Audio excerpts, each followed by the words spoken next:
Reflexiones en torno a la compilación hecha por Jorge Luis G. sobre las horas de la pasión en los escritos del libro del cielo. Quinta hora. Primera agonía en el huerto de Getsemaní. Hola, buenas noches y bienvenidos a esta novena reflexión de los 40-48 días de ayuno. Esta es la quinta hora, la agonía en el huerto de Getsemaní. Vamos a empezar con esta quinta hora, que también es muy larga como la anterior, y al igual que todas las horas de agonía.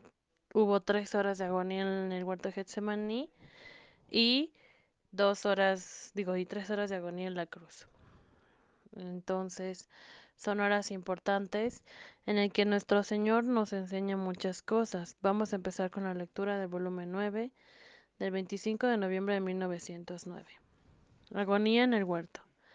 Encontrándome en mi habitual estado, estaba pensando en la agonía de Jesús en el huerto, y apenas haciéndose ver, el bendito Jesús me ha dicho: Hija mía, los hombres no hicieron otra cosa que trabajar la corteza de mi humanidad, y el amor eterno me trabajó todo lo de adentro. Así que en mi agonía no los hombres, sino el amor eterno, el amor inmenso, el amor incalculable, el amor oculto, fue el que me abrió grandes heridas. Me trasposó con clavos abrasadores, me coronó con espinas ardientes, me dio de beber hiel hirviente. Así que mi pobre humanidad, no pudiendo contener tantas especies de martirios en un mismo tiempo, hizo salir fuera ríos de sangre. Se contorsionaba y llegó a decir: Padre, si es posible, quita de mí este cáliz, pero no la mía, sino que se haga tu voluntad. Lo que no hizo en el resto de la pasión. Así que todo lo que sufrí en el curso de la pasión lo sufrí junto en la agonía del huerto, pero en modo más intenso, más doloroso, más íntimo, porque el amor me penetró hasta la médula de los huesos, en las fibras más íntimas del corazón, donde jamás podían llegar las criaturas, pero el amor a todo llega, no hay cosa que le pueda resistir. Así que mi primer verdugo fue el amor, por eso en el curso de mi pasión no hubo en mí ni siquiera una mirada amenazadora hacia quien me hacía de verdugo, porque tenía un verdugo más cruel, más activo en mí, el cual era el amor, y donde los verdugos externos no llegaban, a cualquier punto que quedaba sin tocar. El amor hacía su trabajo, y nada me perdonaba. Y así en todas las almas, el primer trabajo lo hace el amor, y cuando el amor ha trabajado, la ha llenado de sí.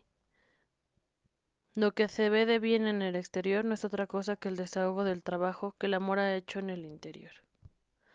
Nuestro Señor nos ha amado, y no solamente desde su pasión, sino de su encarnación en el cuerpo de la Santísima Virgen, y obviamente eso es como hombre, pero como Dios nos ha amado desde siempre, y por eso el amor eterno debía consumirse en esta agonía en el huerto, y por eso nuestro Señor, como una manifestación externa de su cuerpo, sudó sangre.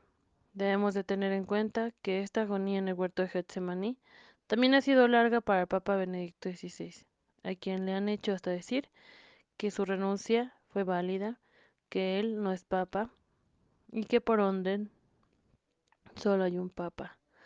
Pero todas estas cosas, pues sabemos que en realidad son mentiras, porque aunque él ya no fuera el Papa, realmente podríamos decir que hubiera quedado una sede vacante, en la cual tampoco Francisco, o Bergoglio más bien, no hubiera sido papa por su excomunión que ya tiene anteriormente.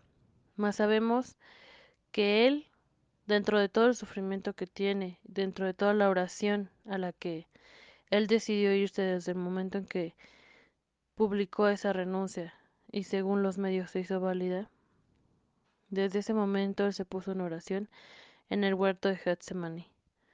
Fue como decir por parte de él a quien buscan, y los soldados sabían en ese momento en que Jesús fue buscado por los soldados que solo buscaban a Cristo, no les interesaban los apóstoles. Y lo mismo podríamos decir así.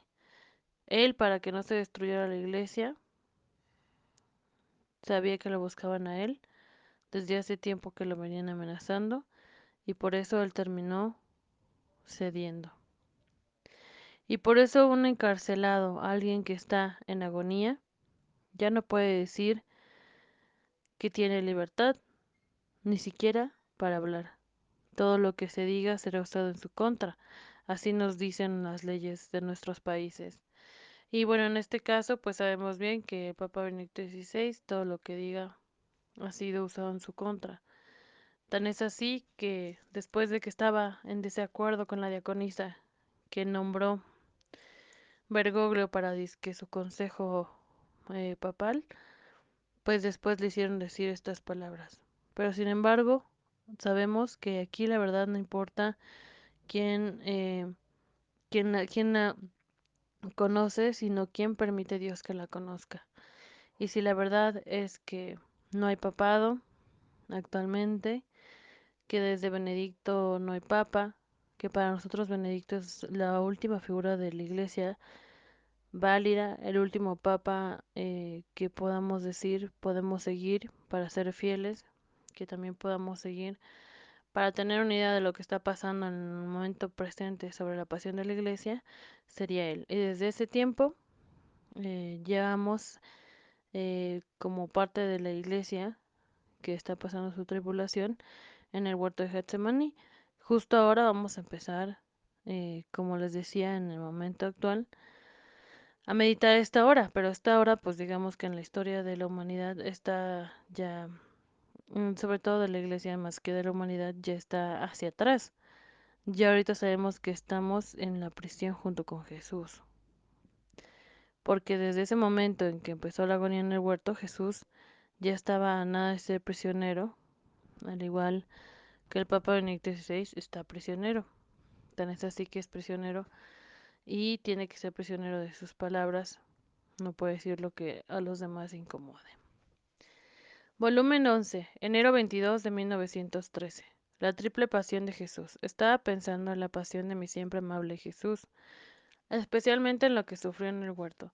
Entonces me he encontrado toda sumergida en Jesús y él me ha dicho, hija mía, mi primera pasión fue el amor, porque el hombre al pecar, el primer paso que da en el mal es la falta de amor. Por lo tanto, faltando el amor se precipita en la culpa. Por eso el amor, para hacerse en mí de esa falta de amor de las criaturas, me hizo sufrir más que todos. Casi me trituró. Más que bajo una prensa me dio tantas muertes por tantas criaturas reciban la vida. El segundo paso que sucede es la culpa, es defraudar la gloria de Dios y el Padre. Para rehacerse de la gloria quitada por las criaturas, me hizo sufrir la pasión del pecado.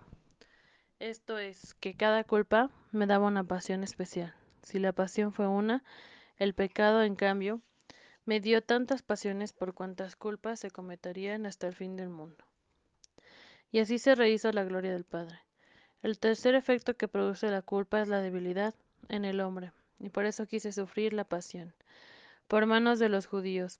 Esta es mi tercera pasión para rehacer al hombre de la fuerza perdida. Así que con la pasión del amor se rehizo y se puso en justo nivel el amor.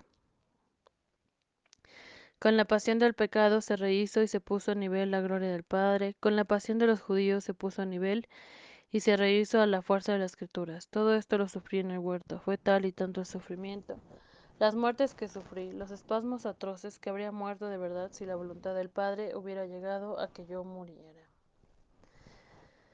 Entonces, pues debemos de entender que esto que Jesús le dice a la sierva de Dios, Luisa Picareta, es muy importante porque nuestro Señor tuvo una triple pasión. Sabemos que su primera pasión fue el amor eterno. La segunda, eh, pues, el rehacer toda esa culpa. Y por eso cada culpa le hizo una pasión en especial. Y por cuantos pecados hay, tantas culpas habría en su sufrimiento. Y pues obviamente después la pasión de los judíos fue la que le terminó culminando hasta el punto que fue crucificado y llevado en cruz. Entonces, por eso quiso nuestro Señor sufrir en manos de los judíos, porque la debilidad que causa en el hombre la culpa es muy grande. Tan es así que lo deja en un estado terrible, como si fuera el del mismo Jesús, que es un crucificado. Y sobre esto hay que decir que también el Papa Benedicto XVI está en un estado terrible, en un estado de salud muy delicado, que casi no puede ni hablar ni vociferar.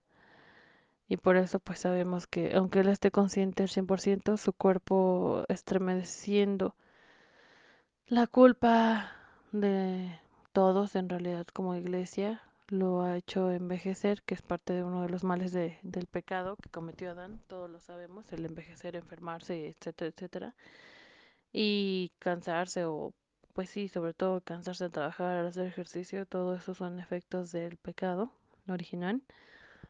Y es lo que estamos viendo en el Papa Benedicto XVI. Bienvenidos a esta décima reflexión de 40 a 48 días de ayuno en base a las horas de la pasión de la sierva de Dios Luisa Picareta. Esta hora que estamos viendo, que es la quinta hora, la agonía en el huerto de Getsemaní, pues requiere muchos días de reflexión. Yo estaba pensando en mandárselos uno por día, pero creo que es mejor en conjunto, porque así escuchamos toda la hora completa y en diferentes audios para que los puedan ir escuchando poco a poco sin cansarse. Entonces vamos a empezar con la lectura de esta décima reflexión. Volumen 12, febrero 4 de 1919. La pasión interna que la divinidad hizo sufrir a la humanidad de Jesús en el transcurso de toda su vida. Continuando mi habitual estado, por cerca de 3 días me sentía perdida en Dios. Muchas veces el buen Jesús me atraía dentro de su santísima humanidad, y yo nadaba en el mar inmenso de la divinidad. Oh, cuántas cosas se veían, cómo se veía claro todo lo que obraba la divinidad en la humanidad. Y frecuentemente, perdón, mi Jesús interrumpía mis sorpresas y me decía: Mira, hija mía, con qué exceso de amor amé a la criatura. Mi divinidad fue celosa y no confió a las criaturas el trabajo de la redención, haciéndome sufrir la pasión. La criatura era importante para hacerme morir tantas veces por cuantas criaturas habían salido, y deberían salir a la luz de lo creado, y por cuantos pecados mortales habrían tenido la desgracia de cometer. La divinidad crea vida por cada vida de criatura, y vida por cada muerte que con el pecado mortal se daba. ¿Quién podría ser tan potente sobre mí para darme tantas muertes sino mi divinidad? ¿Quién habría tenido la fuerza, el amor, la constancia de verme morir tantas veces sino mi divinidad? La criatura se habría cansado y habría desfallecido. Y no creas que este trabajo de mi divinidad empezó tarde, por el contrario, empezó desde el seno de mi mamá. En cuanto fue cumplida mi concepción, la cual muchas veces tenía conocimiento de mis penas y quedaba martirizada, y sentía la muerte junto conmigo. Así que desde el seno materno, mi divinidad tomó el empeño de sacrificador amoroso, pero precisamente por amoroso más exigente e inflexible, tanto que ni siquiera una espina fue dispensada a mi gimiente humanidad, ni un clavo, pero no como las espinas, los clavos, los flagelos que sufrí en la pasión, que me dieron las criaturas, que no se multiplicaban, cuantos me ponían, tantos quedaban. En cambio los de mi divinidad se multiplicaban por cada ofensa, así que tantas espinas por cuantos pensamientos malos, tantos clavos por cuantas obras indignas, tantos golpes por cuantos placeres, tantas penas por cuantas fueron las ofensas. Por eso eran mares de penas, de espinas, de clavos, de golpes innumerables. Delante a la pasión que me dio la divinidad, la pasión que me dieron las criaturas en el último de mis días no fue otra cosa que sombra, imagen de lo que me hizo sufrir mi divinidad en el curso de mi vida. Por eso amo tanto a las almas. Son vidas que me cuestan, son penas inconcebibles a mente creada. Por eso, entra dentro de mi divinidad y mira y toca con lo que la mano yo sufrí. Yo no sé cómo me encontraba dentro de la inmensa divinidad que erigía tronos de justicia por cada criatura, a lo cual el dulce Jesús debía responder por cada acto de criatura, sufrir por cada uno de ellos las penas, la muerte, pagar el precio de todos, y Jesús, como dulce corderito, era hecho morir por las manos divinas para resurgir otras muertes, para resurgir y sufrir otras muertes. Oh Dios, qué penas tan desgarradoras. Morir para resurgir y resurgir para someterse a muertes más dolorosas. Yo me sentía morir al ver muerto a mi dulce Jesús. Tantas veces hubiera querido evitar una sola muerte a aquel que tanto no me ama. Oh, cómo comprendía bien que solo la divinidad podía hacer sufrir tanto a mi dulce Jesús, y que solo ella podía gloriarse de haber amado a los hombres hasta la locura y el exceso, con penas inauditas y con amor infinito. Por eso, ni el ángel ni el hombre tenían en su mano este poder de amarnos con tanto heroísmo de sacrificio como un Dios. Pero ¿quién puede decirlo todo? Mi pobre mente nadaba en aquel mar inmenso de luz, de amor y de penas, y yo quedaba como ahogada sin saber de él. Jesús a la sierva de Dios, Luisa Picareta. Aquí, pues, queda mucho que decir. Obviamente, sobre todo decir que Jesús nuestro Señor, dentro de ese amor eterno que le hacía sufrir su divinidad, tuvo que sufrir penas inauditas, no solo en su humanidad, como lo vemos en la pasión. Y la gente que no conoce las horas de la pasión, que le fueron dadas por sus vivencias a Luisa Picareta y que ella misma escribió, y que después fueron aprobadas por un santo que es San Aníbal de Francia, pues son tesoros y oros de la fe y de la catolicidad, en el sentido de que sabemos que muchas almas son las que podrían salvarse si las escucharan, al menos tendrían un poco de compasión de Jesús en cuanto a sus pecados, en cuanto a sus errores, y buscarían, aunque sea, salvarse, aunque sea tener un acto de construcción, un acto de contrición profundo y eterno, en recuerdo a estas horas para no condenarse, para no llevar a su alma a esto mismo que sufrió Jesús. ¿Y qué es esto que sufrió Jesús? Sino la muerte continua de tantas y tantas almas que irían no solamente al infierno, sino que habrían de ir a lo que llamamos la nada, de no haber venido Jesús a redimirnos, entre esos nuestras almas, que quizás nosotros decimos, no, pues gracias a Dios o bendito Dios que ya no tengo que sufrir, que ya no tengo que, que ver nada de esto, de la tristeza de la humanidad y de estas generaciones después del milenio de paz. Pero en realidad tenemos que valorar desde ese momento hasta en que pase la purificación. Y si quiere Dios, vayamos al milenio de paz, tenemos que pensar en todas estas penas que Jesús hizo, porque eso es lo que nos va a dar alimento y vida, además de tener nuestra voluntad fundida en Jesús para poderle reparar ese milenio de paz. Es un amor heroico, es un amor insondable, inalcanzable e inconcebible.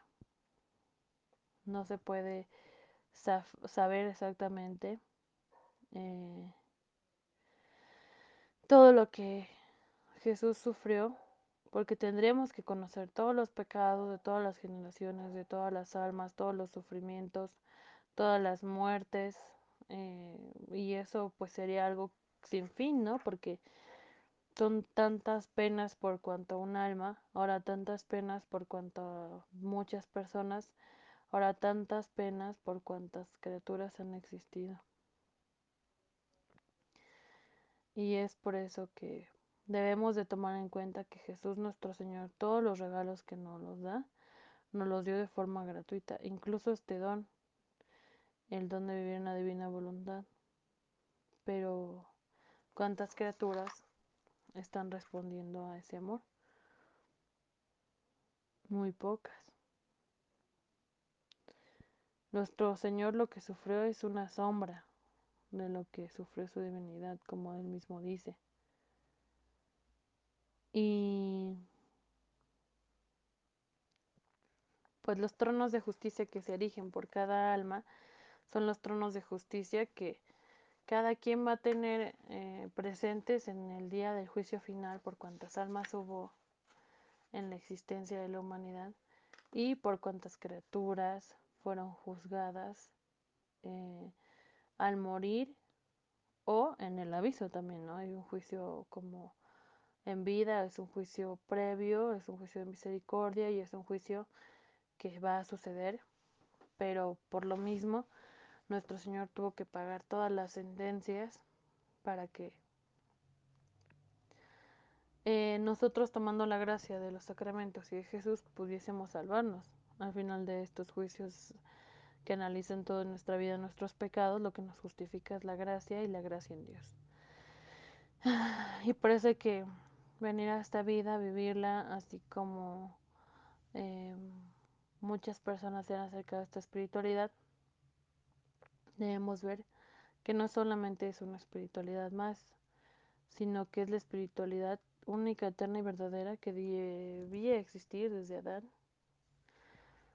sin tantos sufrimientos, pero que ahora, en cuanto se entra en el mar inmenso de la divina voluntad, debe haber sufrimientos en el alma para que pueda entrar conforme los actos que hizo Jesús, que hizo la Santísima Virgen y que hacen todas las almas que entran, porque nosotros causamos ese mismo dolor.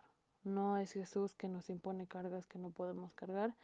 Al contrario, Jesús en su divina voluntad hace nuestras cargas mucho más ligeras porque Él está con nosotros actuando y viviendo en nosotros y nosotros en Él, sino que es el mismo pecado del hombre y mis mismos pecados. Voy a la siguiente lectura. Volumen 12, marzo 18, 1919. Jesús en su concepción concibió a todas las almas, las penas y las muertes de todas ellas. Continuando mi habitual estado, mi siempre amable Jesús, haciéndose ver, me ha traído a la inmensidad de su santísimo querer, en el cual me hacía ver como en acto su concepción en el seno de mi mamá celestial. Oh Dios, qué abismo de amor. Y mi dulce Jesús me ha dicho, hija de mi querer, ven a tomar parte en las primeras muertes y en las penas que sufrió mi pequeña humanidad por parte de mi divinidad. En el acto de mi concepción, en cuanto fui concebido, concebí junto conmigo todas las almas, pasadas, presentes y futuras, como mi propia vida, y concebí al mismo tiempo las penas y las muertes que por cada uno debía de sufrir. Debía incorporar todo en mí, almas, penas y muertes que cada uno debía sufrir, para decir al Padre, Padre mío, no verás más a la criatura, sino solo a mí, y en mí encontrarás a todos, y yo daré satisfacción por todos. Cuantas penas quieras, te la daré. ¿Quieres que sufra por cada una de las muertes de cada uno? Las sufriré. Todo acepto, con tal de que des vida a todos. He aquí por qué se necesitaba un querer y un poder divinos, para darme tantas muertes y tantas penas, y un poder y querer divinos para hacerme sufrir. Y como en mi querer están en acto todas las almas y todas las cosas, así que no en modo abstracto o intencional como alguno puede pensar, sino en realidad, tenía en mí a todas fundidas conmigo. Formaban mi misma vida. En realidad moría por cada uno y sufría por las penas de todos. Es verdad que concurría un milagro de omnipotencia, el prodigio de mi inmenso querer. Sin mi voluntad, mi humanidad no habría podido encontrar y abrazar a todas las almas, ni habría podido morir tantas veces. Por eso, mi pequeña humanidad, en cuanto fue concebida, comenzó a sufrir alternativamente las penas de un vastísimo mar. Formaban miembros de mis miembros, sangre de mi sangre, corazón de mi corazón. ¿Cuántas veces mi mamá, tomando el primer puesto en mi humanidad, sentía mis penas y mis muertes? Y por eso ella moría junto conmigo. Cómo me era dulce encontrar en el amor de mi mamá el eco del mío. Son misterios profundos, donde la inteligencia humana, no comprendiendo bien, parece que se pierde. Por eso ven a mi querer y toma parte en las muertes y en las penas que sufrí. No apenas fue cumplida mi concepción, así podrás comprender mejor lo que te digo. No sé decir cómo me he encontrado en el seno de mi reina mamá, donde veía al niño Jesús pequeño. Pequeño, pero si bien contenía todo, De su corazón se ha desprendido un dardo de luz hacia el mío, y conforme me penetraba sentía que me daba la muerte, y conforme salía me regresaba la vida. Cada toque de aquel dardo me producía un dolor agudísimo, porque el que sentía deshacerme y en realidad morir. Y después, con su mismo toque me sentía revivir, pero no tengo las palabras justas para expresarme, y por eso aquí pongo punto. Por eso quien ve todas las cosas de un modo muy humano no podría entender por qué nuestro Señor Jesucristo le permitiera tanto sufrimiento al Papa Benedicto XVI si está sufriendo a modo humano, digámoslo así. Pero la realidad es que el sufrimiento que él tiene es mucho porque lo sufre en el modo divino de actuar, es decir, lo une con el de Jesús, con el de la Santísima Virgen, y Jesús unió en él a todas las criaturas, y por eso todas las criaturas podemos ir a él para unir nuestros sufrimientos en él, junto con todas las demás criaturas, y sufrir verdaderamente algo terrible. ¿Por qué? Porque una vida divina no es justo que sufra, en el sentido de que todo lo da, todo lo tiene y nada debe de perecer. Pero como Jesús vino, se encarnó y vino a salvar sobre todas las almas, con más razón se permite este sufrimiento. Ahora, para que nosotros entendamos esto, debemos entender que todas las almas, así como le generan sufrimientos a Jesús, así Jesús les da a través de ese sufrimiento la oportunidad de tener una vida eterna que será eterna, o sea, y eso debemos de ponernos a pensar, o sea, es eterna su vida la que nuestro Señor Jesús les da a ellos. Y si ellos la dejan perder a cambio de tantos sufrimientos que Jesús hizo como Dios, actos eternos, por eso merecen una pena eterna, y por eso el purgatorio y el infierno existen. El purgatorio para que se sufran penas eternas que se pueden adelantar viviendo una divina voluntad, y el infierno para que se paguen penas eternas para quien no quiso tomar esa gracia eterna.